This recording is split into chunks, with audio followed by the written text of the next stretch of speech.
మనం ప్రస్తుతం జీవిస్తున్న సమాజంలో గుండె జబ్బులు పెరిగిపోయాయి అనడంలో అతిశయోక్తి లేదు. దానికి కారణం మనం నిత్యం తీసుకునే ఆహార అలవాట్లు, మన జీవన శైలి కారణం కావచ్చు.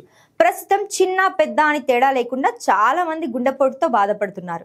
ఇటీవలి కాలంలో ఉరుకుల పరుగుల జీవితం కావడంతో మారిన ఆహారపు అలవాట్ల కారణంగా చిన్న వయసులోనే అనేక మందికి గుండెపోటు వస్తుందని వైద్యులు చెబుతున్నారు. అయితే గుండెపోటు వచ్చే ముందు గుండె వేగంగా కొట్టుకోవడం, చెమటలు పట్టడం, ఛాతీలో అసౌకర్యంగా అనిపించడం, ఒళ్ళు నొప్పులు, తల తిరిగినట్లుగా అనిపించడం లాంటి లక్షణాలు ఉంటాయని నిపుణులు తెలిపారు. ఈ లక్షణాలు గమనిస్తే వెంటనే వైద్యుడిని సంప్రదించాలని సూచించారు. ఈ మధ్య కాలంలో నిద్రలోనే గుండెపోటుతో చాలా మంది మృతి చెందుతున్నారు. చాలా మందికి నిద్రలోనే గుండెపోటు రావడంతో ఆ విషయం కుటుంబ సభ్యులకు చేరేలోపే ప్రాణాలు కోల్పోతున్నారు. నిద్రలో మన శరీరం విశ్రాంతి తీసుకుంటున్నా గుండె పనిచేస్తుందనేది మనకు తెలిసిందే. అయితే గుండె లయ తప్పడం, గుండెలోని ధమనులు మూసుకుపోవడం, అధిక రక్తపోటు లాంటి సమస్యల కారణంగా నిద్రలో గుండెపోటు వచ్చే ప్రమాదం అధికంగా ఉంటుందని వైద్యులు హెచ్చరిస్తున్నారు.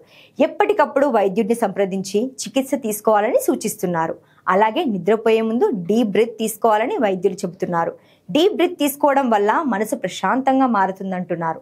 4 సెకండ్ల పాటు శ్వాస తీసుకోవడం, 7 సెకండ్ల పాటు శ్వాసను అలాగే బంధించడం, 8 సెకండ్ల పాటు శ్వాసను వదిలిపెట్టాలని డాక్టర్లు చెబుతున్నారు. ఇది క్రమం తప్పకుండా పాటించడం వల్ల హృదయ స్పందన రేటు, రక్తపోటును తగ్గిస్తుందని వైద్యులు వివరిస్తున్నారు. అలాగే మనం తీసుకునే ఆహారంలో మార్పులు చేయడం వల్ల, రోజు వ్యాయామాలు చేయడం వల్ల ఈ గుండె సమస్యలకు చెక్ పెట్టవచ్చని స్పష్టం చేశారు.